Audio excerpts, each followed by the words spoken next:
Hello, guys, and welcome back to the Keys to Success podcast. This is your host, Tilisa Stubbs, and we have my co host, Deba Douglas, in the house. How's your weekend been, Deba? It's been great. How are you? I'm doing good. I know I was telling you before, girl. I got these little press-on nails on my hands now. My daughter didn't hooked me up. I don't even know how to act. I like it. I even like the half black and everything. I love like being creative with nails. Deborah, I don't do nails. Like, I don't know if you've ever seen me with nails before, but I just don't do nails. I'm an accountant. I type That's too much, true. so I don't You really. type. So, girl, she got me out here acting brand new. I'm brand Oh my new. God. I just love it that y'all did that together and just bonded. That's so beautiful. Yeah, it's nice. It's nice. You got your daughter, so you're gonna experience all the joys of having a little girl. So, Cannot wait. anyhow, on this Sunday, it's Sunday, y'all, and we are on here on the podcast. So like the dedication, the grind never stops, It right? never stops. When you start working for yourself, there is no, oh, I'm going to take a day off. It just continues to work. It just It's happens. exactly. So I'm glad to be here. And today's topic, we're going to be diving into how to analyze a deal, or how do you know whether the property that you're looking at is a good deal. And I feel like this is a podcast that is going to really hit home for a lot of people, because I know that when I started off, it was difficult for me to analyze deals just because I didn't exactly know what I was looking for. I didn't know what indicators were like red flags or whatnot. And so now that we've been in this game for a little bit, I just thought, man, it would be nice to kind of explain to people what we look at when we are analyzing a deal. And so I hope that this helps somebody. Absolutely. And I will say, like, analyzing the deal, this is where your bread and butter. If you're a real estate investor, this is where you start and you end. And you don't let the emotions, you let the feelings waver, like you follow the numbers. And if it makes sense, you move forward. Exactly. Exactly. So let's just jump right into it. We were going to have, and we'll do this at a later podcast. I was going to have a deal analyzer on here just to kind of show our viewers what it looks like. But this is going to be very high level, very, kind of overview. So the first thing, when I get a property address, the first thing I do is, first of all, I like to see like what market is it in, right? Mhm. If it's in a very secluded area, like a rural area, I kind of try to stay away from those, just because I like to look for properties that have a lot of other activity going on in the area. What do you say about that, Deva? Yes, location, location, location. I'm always telling my mentees or anyone that wants to pick my brain that it is focusing on the location first. Everything else will fall in place. And I always tell them that although if you go out, it's cheaper, there's a reason why it's cheaper because it's rural. So that means it limits and makes the number of people that are interested in that property. Let's say you flip it or to rent it out, it makes that number shrink significantly because if there's no jobs, it's not close to a metro area. It is so hard to rent it and it's so hard to try to flip it and find someone that wants to buy it. Yeah, and that's why I feel like Texas is such a great market, because like many people, I moved from California to Texas, and when we moved from California to Texas, it was like everybody from California was moving to Texas. I was like, why is y'all here? Like Yes, a lot of Texans think the same way. Like, why? Like, y'all causing all this chaos right now. But no, we love you. We love you. yeah. Yeah, thank you, Deborah. Thank you. But the pricing, the home values when we moved to Texas were just so much better than in California, and so I'm sure that that was a reason why a lot of other people decided to do the same thing. So you want to look for an area where people are moving to, right? Where Mhm. jobs are being created, where because you want to make sure, like Deborah said, that you actually have somebody who's going to buy your flip, somebody who's actually going to rent out your property. And the odds of that happening when you've got multiple people moving in that area, you're going to have a better chance of that happening. And so that's one of the first things that I look at is, what is the area? What's the location? Once I figure out that it's in a good location, then I start looking at the numbers. So the first thing that I do is I first like to see, okay, well, what is their asking price, first of all? If it's listed on market, then you're going to know what that asking price is. If it's an off market deal, then the wholesaler, whoever sent you the deal, they're going to be able to give you that asking price. And I always like to compare that asking price to what the actual ARV is in the area. So, and for those who are new to real estate, and the ARV is the estimated repair value, meaning that after you're done repairing it and it's all pretty and it looks like some of the other homes that have recently sold in the area, what is that? What is that price, right? Deborah, do you kind of want to weigh in on that, or am I? Yeah, you're right on. I mean, we look at the location. After we look at the location, I want to find out what's the baseline price of, like, what are they wanting me to buy this property for? Even if I'm talking directly to the seller, I may have an idea, but I want to see where they're at so I kind of know where my baseline is. Because honestly, based on that price, that may tell me if this is even a deal or should I be wasting my time figuring this out, because I'm going to start with what is the list price or what is the wholesaler selling it as. And then I, just like you do, I literally, and I'm a realtor, but I still use Zillow because Zillow's easy. And I just get on Zillow and it look and see in that vicinity, like literally about a 1 or 2 mile radius of what are the other homes in that area selling for. And based on it being updated, ready to go for me to get a new buyer to buy that property. And if their price, the wholesaler price or the list price, is very similar to what the ARV price is in that area, I honestly don't even dig anymore. I'm just, and especially if it's like 10 to 15,000 within that same realm, it's not worth me going back and forth. It's not worth me just spending time trying to negotiate, because then your emotions get into it and then it's not a deal because now you're just wanting to buy it because you feel like it's a good deal. Exactly. And so, Deborah, you said something, if it's $10,000 to $15,000, between the ask price and the ARV, what I typically look for is I want to have at least 70% ARV, but really like 60, 65% would be ideal, Yeah. right? Right. Um, Right. meaning that I want a 60% discount on that property. And so sometimes it's very difficult to find a property where you're able to get a 60% off discount because everybody wants market value for their home. Um, I know that when we sold our home in Texas, I was like, well, Zillow says that we could get 400 for this property. Like, look, I'm knowing it's probably like it should probably be about 350, but I'm like, but Zillow said 400,000, so that's what I'm going to list it for, you Yeah. know. And just a disclaimer, I am a realtor. I do not use this estimate on Zillow to give me any type of numbers that make me feel like I'm going to do this. Don't do that. Reach out to a realtor. Just want to put that disclaimer out there. But yes, Zillow will tell you your house is this, that, and the other. And a lot of the sellers we talk to, they're basing it off of what Zillow says. So yes, that is something that I definitely look at. And I mean, I can't find any deal at 60%. Like, Talisa, if I find a deal for 60%, like I am dancing all the way to the title company. I need to close that like within 5 days. Like, I don't want anyone to talk to that seller. I don't want anyone talking to that wholesaler because those deals are hard. And I usually look at 75% of the ARV. Yeah, Really? that's what I'm buying my and this is my reasoning. I do 75% of the ARV minus repairs because that's the amount of money that my hard money lender is looking for, and that's how much he's going to lend me. And when I do my cash out refinance, if I turn it into a rental, that's the amount of money that my lender is going to give me. And sometimes she'll give me up to 80%. So if I can stay at 75% minus the repairs, I'm in a good place. Okay, gotcha. And I can understand that. And I think that the reason why I got so used to looking for 60 to 65% is because I started off in this business wholesaling.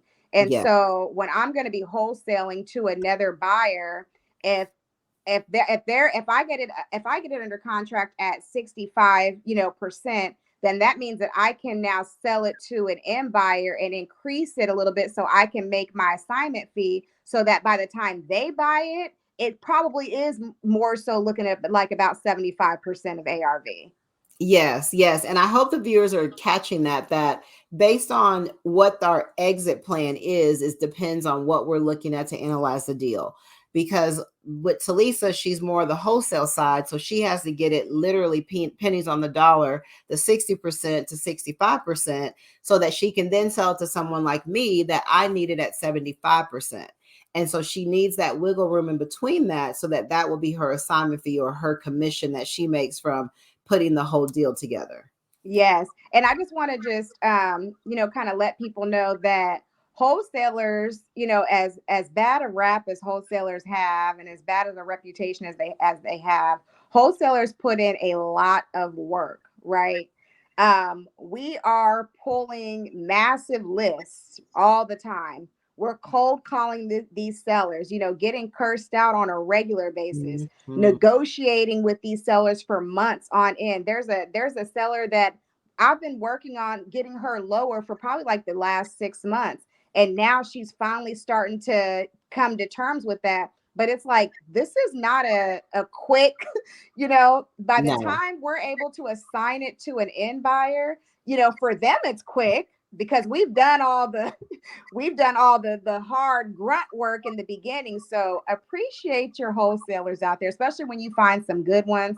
I'm not going to say that everyone out there is, doing what they need to do, but if you find a good wholesaler, take care of them because they do a lot. they do. They do. I mean, I've done some wholesale my time. That is not for me. That is not for me. I'd rather pay you your assignment fee and let me move on and do what I need to do with the property because like Talisa said, and they're spending thousands and thousands of dollars every month that are, people that really know how to wholesale, they're spending tons and tons of money just to keep the systems in place, having virtual assistants, having people doing the software, and that's expensive reaching out to people. Some people do direct mail, some people do bandit signs, some people drive for dollars, and some of them do a little bit of everything just to try to throw out the net to try to pull something in for the end investor. Yep.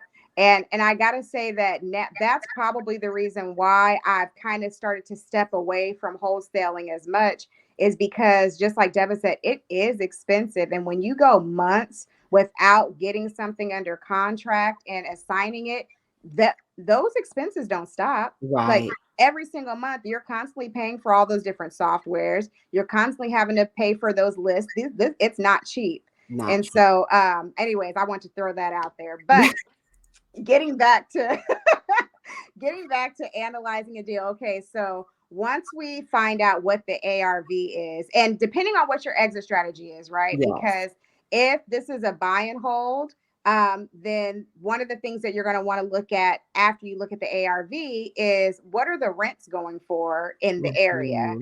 Mhm. Oh, you know what? I'm sorry. Let me back up real quick because I wanted to highlight something. Debbie, you said that you typically find your comps on Zillow, which anybody can do. Also, and this company is not sponsoring us, but I use a company called Privy, and it's Mm. PRVY. But I love Privy because you can go in there, you can plug in your property address, and it literally will show you all the investor activity in the area that has sold within the last whatever the diameters are that you choose. And so I can plug in an address and then I can see how many flips were done. I can take a look at those flips, and that's like the first thing that pops up. So I'm not having to look and click on this house and look, okay, are those updates? No, that's not updated. Okay, I need to find an updated one. Okay, let me try this one. Right. You're only seeing the renovated home, so you know exactly what your ARV is from the moment that you plug that address in. So if you guys, if you've got just a little bit of money to spend, it's not real expensive, but Privy is great, especially for new investors who really aren't confident in their ability to run those numbers themselves or find those numbers themselves. Yeah, that's really, really good. And talk to the viewers about like how you let's say you find the deal, you're looking at 60 to 65% minus repairs on the ARV. Mhm. How do you figure out the repairs if you don't really know what you're doing? Like, how do you do that? Okay, so this is what I do. First thing you need to do is make sure that you have pictures, because you can't estimate the repairs without pictures. And if you're Mhm. wholesaling, likely you're not going out to the property necessarily. Some wholesalers do. Some of us do it remotely, but typically what I would do is I would look at the pictures, and I'm going through, and I'm making a list. Okay, looks like they need new floors. Okay, so now let me take, if I'm going to get laminate vinyl plank, right? Let's just estimate that that's going to be $5 per square foot, just on average. Mhm. Well, then I'm going to take the square footage of the entire house. If it looks like we're going to need to update all the flooring, I'm going to take that $5 per square foot, multiply it by the number of square footage, and I'm going to get an estimate of what the flooring cost could be. It's just an estimate, right? Right. Same thing if I'm looking at like the cabinets. If the cabinets look like, oh, you know what? Actually, they could probably be like painted with some new hardware. That paint with new hardware is going to be a whole lot less expensive than having to replace all the cabinets. And so Right. I just kind of go through each room, and I start tallying up what needs to be done. If I see that windows are needing to be replaced, I might project that each window might cost me $300, or the buyer $300. So I'm taking the $300, counting how many windows are in the house, and then multiplying that by. So I mean, I'm kind of going by every room, making the calculation, and then coming up with an estimated sum total of what those repairs should be. Got it. Got it. Yeah. I mean, I pretty much do that, but I just lump it all together. So if it's a, mid-grade rehab, like if it's a rental, I'm usually at 15 to $20 per square feet. And that just gives me my total rehab amount. If it's, just a Oh, basic rehab. If it's like a full out gut, like I'm going to have to get a new HVAC system, I'm going to have to get a new roof, then I'm usually about 30 to $35 per square feet. And depending on what majors, and I really focus on the five majors, which is like your HVAC, which is your roof, which is your electrical, which is your foundation, those things that really keep me focused on what big purchase or what big repairs am I going to have to do for the house. And I usually give myself an initial 5,000 on top of each of those major repairs. So if it's a major, I'm at $35 per square feet. And then if it's an HVAC and roof, I'm going to add additional 10,000, 5,000 for each of those, which covers the full rehab. Now, I am very conservative, so I like to kind of go a little bit higher than what I need just in case, because when you're doing these houses and these rehabs, you're going to be like, oh, I'm just going to need to just put some paint. I'm just going to need to do basic. Once they get behind the walls, they're like, oh, you got to do a whole new water line. You got to do a whole new plumbing. Oh, the foundation is kind of off about an inch on this end. And you're like, well, it walks smooth to me. Like, I'm okay with it. And then you start walking in the back of the house and you're like, there's a big crack. And you're like, oh my gosh, I did not anticipate this amount of repairs. So I am very on the higher end just in case, because you just never know. yeah. And I would say that's so smart, especially for anybody who's just now getting into this. You want to be as conservative as possible. And then always, always, always have an inspector go out there before you buy it. I hear If of so, you can, huh? if you can, If you can, but if even if, to me, even if you can't, if there's somebody that's boots on ground, yes. try your hardest to get inside there, have an inspector come in, because who likes surprises, right? Yeah.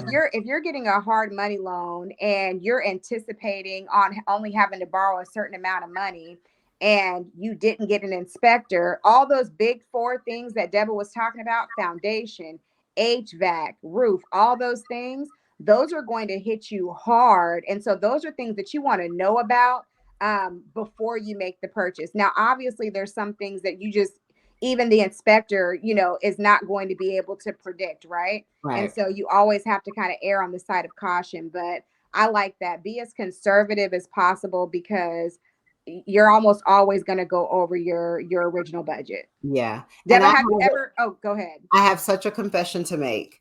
Okay. I have only done one inspection on any of my houses. One. What? And that was the very first house because I bought it off the MLS and I was just going based on whatever the realtor told me. I have never, ever, ever, ever, ever done an inspection. And I've never done, sometimes some flippers will do an inspection right before they list it so that they kind of know. I don't even do that either. I just be like, you know what? Let's just do this. Let's do it. What? I have never done an inspection. I Well, never I have. mean, but you've been successful. But Very much so. you know what? When you mentioned that, I was like, dang, like I am playing with the devil. Like, cause I'm just like winging it. Like, it'll be all right. We'll figure this out. But yes, if you were brand new, even because the only thing I worry for, like to do the inspection at the time that you're doing the inspection with the wholesalers, if you've already told them that you're going to buy it, you've already put up 3, 5, sometimes 17,000 non-refundable to these wholesalers that it doesn't matter what the house comes back at. You're still got to fix it unless you're going to walk away from $5,000, $10,000. And I don't know anybody's willing to do that.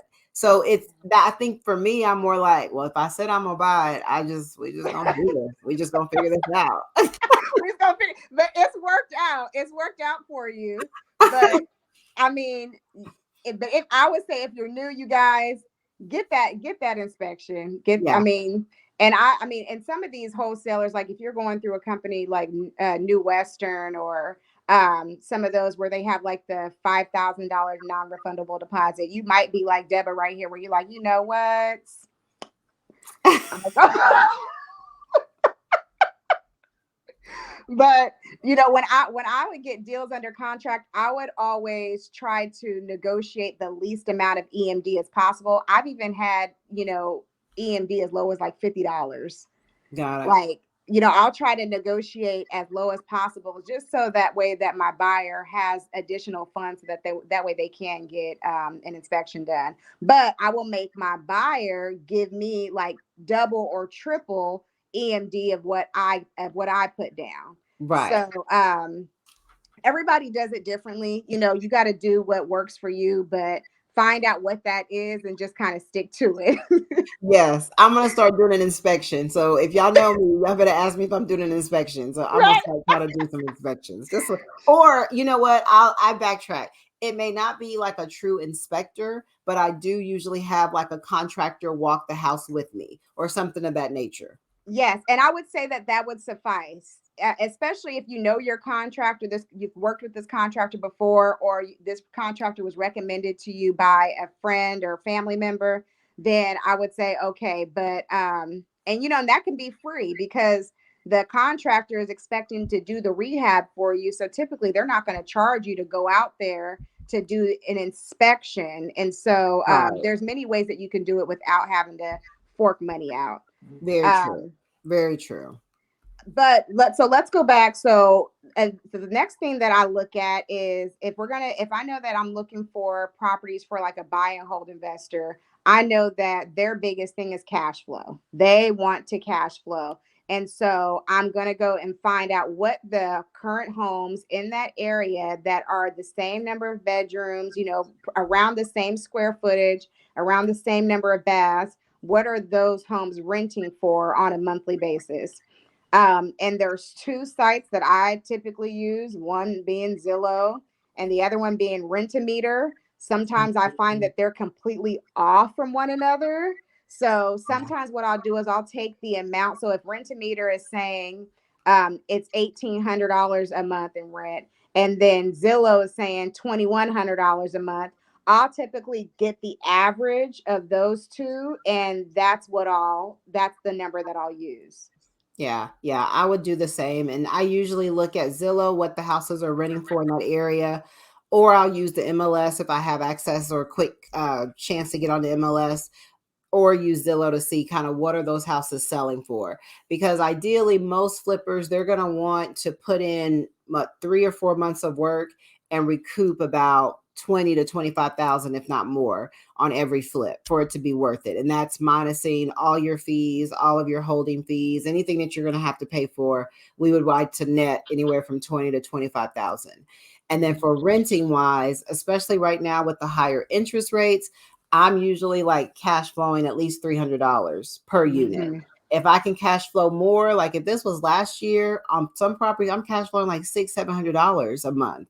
But these interest rates are like ridiculous. So I'm like at 8% interest rate. So I'm like, as long as I can cash flow at least 250, 300, I'm okay. And then I just kind of hold it out until the interest rates kind of go back down, and I'll just do a portfolio refinance or something. And that's exactly what I was gonna say. Don't let these interest rates scare you, you guys. Like, this is Mm-mm. still a great market to buy. What do they say? Buy real estate and wait. Don't wait to buy real estate. Yes. Because the interest rates are always going to be up and down and up and down and up and down. And so it's like the moment that those interest rates fall down, you just do a refinance and now you have more Yes. cash flow and everybody wins. Boom. Absolutely. And this is what I tell people about the interest rates. Who cares? Like Yeah. that, if it's my personal house and I'm going to be paying the bill, yes, I really want to know kind of what these interest rates are. But if it's a rental or something I'm going to just use for, 3 or 4 months, if it's a hard money loan because I'm going to flip the property, I really just don't care, because that's just the price of doing business. Because I don't Mhm. want to use all my money, but as long as I'm cash flowing something right now, I'm okay with it. And what I have noticed is that as the interest rates continue to increase, the price to get into real estate, to buy real estate, is decreasing. Mhm. So, for example, last year, I always buy in one little suburb outside of Dallas, Texas, in Garland. That's where I buy. That's just what I do. Last year, because interest rates were so low, I was buying these properties almost $200.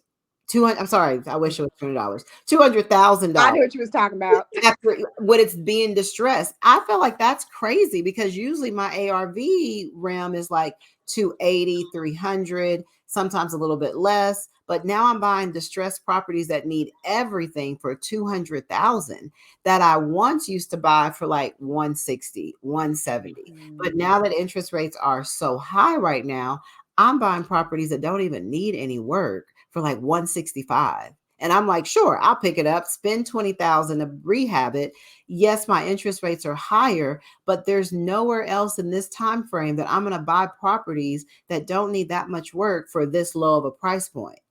So Right. it's really, you're going to have to retrain your mind to say, I'm not worried about these interest rates. I just got to get the price point as low as it's supposed to be right now. Right. Because what I'm running into is that now we're at a 5 year mark, and I'm looking back on all the properties I bought 5 years ago, and I'm like, thank God I bought them 5 years ago.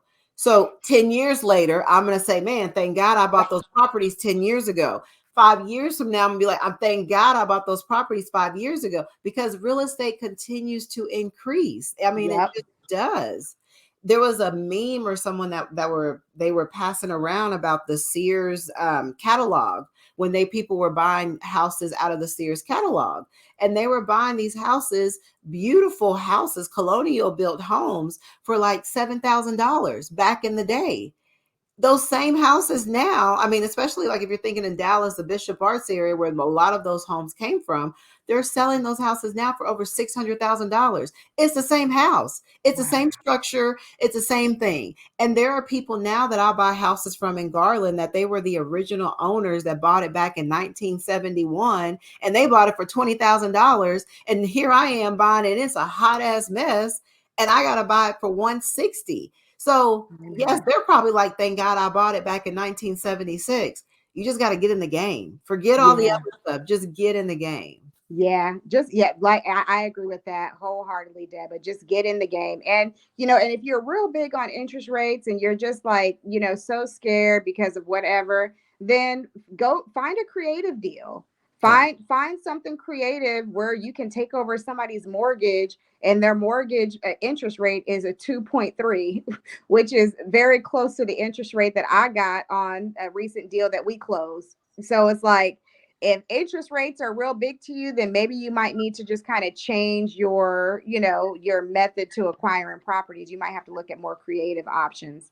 Yeah. Um, Yeah. but there's so many things to consider, but like we said, just get into the game. And so, we talked about looking at that purchase price, finding out what the ARV is, finding out if you're doing a buy and hold, what the rents are going for in the area, Mhm. making sure that you're able to cash flow, and and if the numbers aren't looking good and you still want the property, find out if there's maybe another exit strategy that you could use that could also bring you in some money. The traveling nurse industry is booming. It started booming really big after COVID. So Right. you have a lot of traveling nurses, and you have these agencies who are wanting to put like a group of nurses in a home, and they're willing to pay, per room. So maybe you can, buy the property, even though the rental comps might not look right. You might be able to rent it out to some traveling nurses for $1,000 a room. If you've got a 3 bedroom, then you got $3,000 a month, and maybe the rents in the area were only 1,500. But now the numbers work if you choose this exit strategy. But you have to remember too that if you're using a DSCR loan, then you have to make sure that it somewhat cash flows as a regular rental in order for you to be able to get approved for that loan. So even though your exit strategy might be to target traveling nurses, it still needs to make sense as a long-term rental in order for a DSCR loan to pick it up. Yeah, yeah, very, very true. And one big thing that Talisa mentioned is you really make your money on the purchase. Mm-hmm. That's where all the money is at the purchase. And what that means is that you get a property with a big enough spread that no matter what happens, if, oh my goodness, you didn't know that you needed a new HVAC system, you've made enough money and you have made your numbers so conservative that it's okay if something goes wrong that you were not anticipating. So it's not you buy it and say, well, I'm going to make this happen. I'm going to make this work.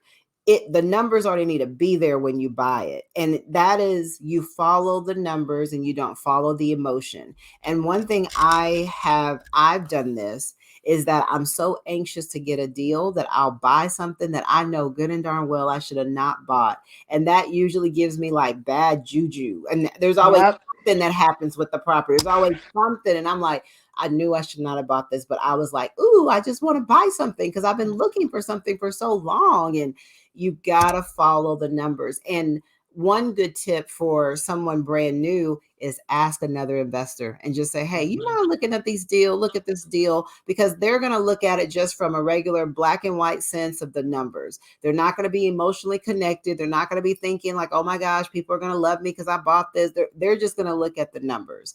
And if you get more than one person that says, you know what, that's not a bad deal. And if you get someone that says, if you don't buy it, I'm gonna buy it, you jump on that property. You better hurry up. You better get it. No, that's real. That's 100% right there. So I hope that you guys learned a lot today. I hate to wrap it up so soon, but my phone's about to die, y'all. I'm so sorry. But I hope that you guys learned a lot. We'll dive into this a little bit deeper and do a podcast where we can actually show you what it looks like in a deal analyzer. But thank you guys for tuning in. We hope that this helps. And as always, let us know what you guys want to see. If there's something in particular that you want us to go over, shoot it over to us. You have our email. Everything's on our Instagram pages and on our Facebook pages. Reach out, like, subscribe, and we'll see you guys next week. See you next week. Be blessed. Bye.